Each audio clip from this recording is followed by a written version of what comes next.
Pessoal, então vamos passar aqui as estruturas do coração, tá? Vou colocar ele na posição anatômica, então aqui a gente está numa vista anterior.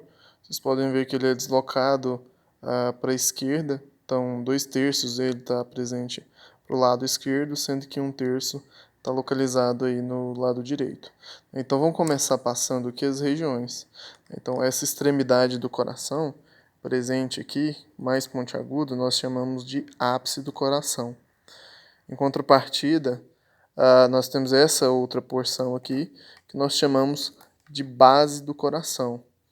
Portanto, esses vasos que estão saindo dessa região, nós chamamos de vasos da base. O que acontece é o seguinte, nós temos uma região esquerda, onde eu tenho o pulmão esquerdo tocando o coração, uma região direita, onde eu tenho o pulmão direito tocando o coração. Portanto, aqui eu vou ter a região de face pulmonar esquerda, face pulmonar direita. Na região onde toca o externo, nós temos uma face que nós chamamos de face externo-costal ou external. Outro ponto também é que na região aqui do ápice, um pouco mais para a direita, nós temos onde o coração se liga com o diafragma. Essa face, portanto, nós chamamos de face diafragmática. Tá? Além disso, a gente tem as margens do coração, né, que seria também passando pelas faces. Então, nós temos aqui margem inferior, margem lateral direita, margem superior, margem lateral esquerda. E temos também a face posterior do coração. Tá?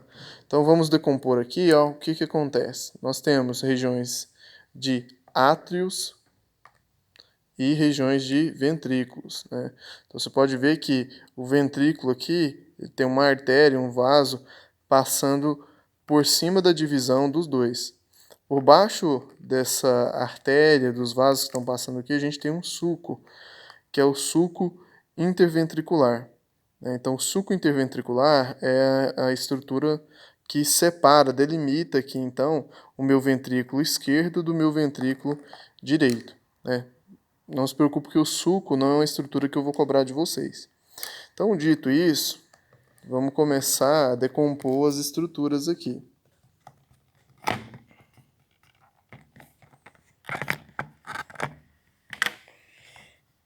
Tá.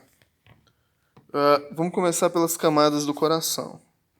Então, nós temos uma camada mais externa, delimitada por essa estrutura amarelada aqui, que é uma capa de tecido que envolve o coração, assim, descrevendo de maneira mais simplória, que é o epicárdio. Então, é a estrutura mais externa do coração. Nós temos aqui a outra estrutura, que é o miocárdio, e por dentro tem uma membrana também envolvendo o coração, que é o endocárdio. Tá? Então, de dentro para fora, eu tenho endocárdio, miocárdio e epicárdio.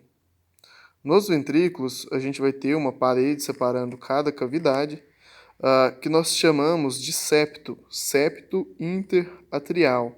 Essa estrutura aqui, né, parede que separa os ventrículos, né? Nós temos o septo também presente nos átrios, que a gente vai ver posteriormente. Tá, aproveitando aqui a imagem, ó, o que a gente encontra? Essa estrutura nós chamamos de trabéculas cárneas.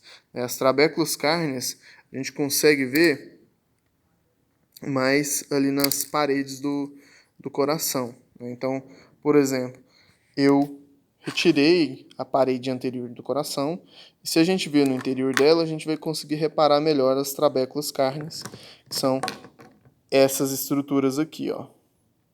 Essas estruturas aqui. Tá? Acima, normalmente, das trabéculas cárneas, nós temos uns músculos. Esses músculos nós chamamos de músculos papilares. Esse aqui e esse aqui. Tá? Tem outros músculos papilares, a gente consegue ver mais outro aqui. Tá? E, fazendo contato íntimo com esses músculos papilares, nós temos as cordas tendíneas, que são essas estruturas aqui representadas por essas linhas, cordas tendíneas. E ligando as cordas tendíneas, nós temos essa outra estrutura que nós chamamos de válvula atrioventricular esquerda e válvula atrioventricular direita. A válvula atrioventricular esquerda pode ser chamada também de bicúspide, observa que ela tem 2 folhetos somente, ou também conhecida como mitral. A válvula atrioventricular direita, ela também pode ser chamada de válvula tricúspide, beleza? Bom, passando então agora aqui para os átrios. Vou fechar aqui o coração. Tá, passando aqui para os átrios, a gente vai verificar que numa vista anterior, nós temos essas estruturas aqui, ó, no formato como se fosse de orelha. Nós chamamos de aurícula, tá? A aurícula do átrio direito e a aurícula do átrio esquerdo. Quando a gente faz a dissecação e observa a parede do átrio, a gente verifica que tem essa musculatura aqui, muito parecido com as trabéculas cárneas, no caso aqui dessa maquete, né? E nós chamamos de músculos pectíneos, tá? Então, músculo pectíneo eu vou ter no meu átrio e músculo papilar eu vou ter no meu ventrículo. Então, só para a gente ver como que seria a divisão aqui, ó, observe que a gente tem uma divisão clara, né? Uma depressão entre o ventrículo direito e o ventrículo esquerdo. Aqui a gente está numa vista posterior, tá? Ok.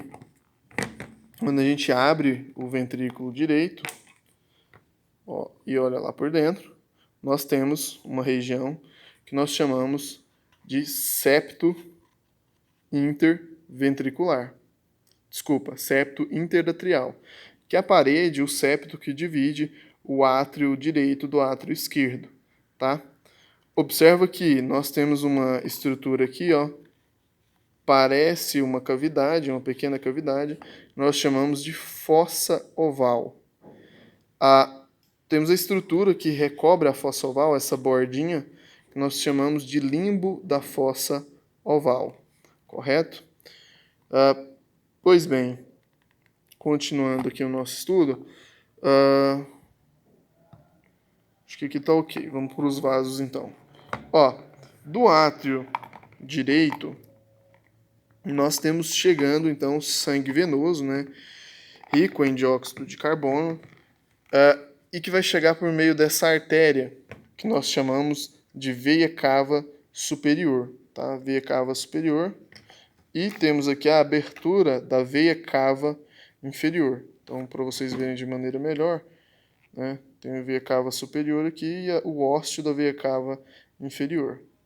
Ok, o sangue então passa para o meu ventrículo direito e em seguida ele vai em direção à minha artéria tronco-pulmonar. Então tem a artéria tronco-pulmonar, tronco porque ela tem essa bifurcação aqui, né, essa pequena bifurcação, e aí eu vou dividir em artéria pulmonar esquerda e artéria pulmonar direita. Ok, então daqui o sangue vai para o coração, para o pulmão, né, e do pulmão ele é oxigenado, volta rico em O2, né, um sangue arterial, e ele vem em direção ao meu átrio esquerdo, tá? Por meio dessas duas estruturas aqui, do lado direito e outra do lado esquerdo, né, que são as veias pulmonares, tá? Veias pulmonares. O sangue, então, chegando aqui no meu átrio esquerdo, passa para o meu ventrículo esquerdo e em direção à minha artéria aorta, tá? A artéria aorta, ela ainda vai ser dividida em algumas ramificações aqui, em algumas partes, na verdade. Eu tenho a artéria aorta ascendente, essa curvatura é o arco da aorta, e quando ela desce, eu chamo de artéria aorta descendente, tá? E aí a gente tem os principais vasos que irrigam o coração. Se vocês verificarem, ó, na base da artéria aorta, eu tenho um vaso saindo aqui para a lateral e teria outro vaso saindo para essa lateral aqui, só que a tronco pulmonar está cobrindo ele. Então ele está terminando mais ou menos aqui. Esses vasos nós chamamos de artérias coronárias, tá? Que vão fazer a irrigação do coração. Pois bem, a coronária do meu lado direito, ela vai apresentar duas artérias principais. Então eu tenho aqui a coronária direita e ela solta artérias que nós chamamos de artéria marginal e artéria interventricular posterior.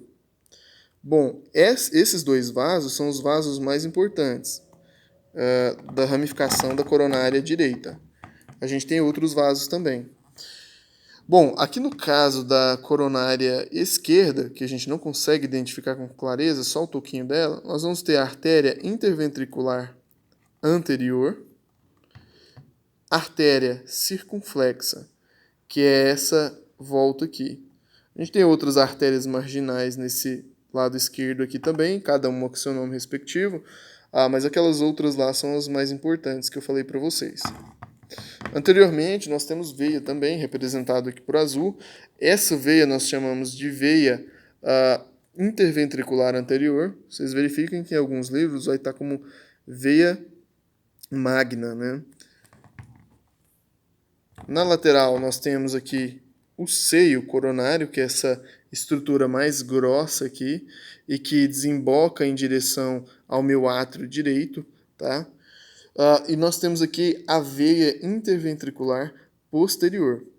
Note que também, em alguns livros, vocês vão entender isso aqui como veia magna, tá? E aí vai depender da nomenclatura do livro.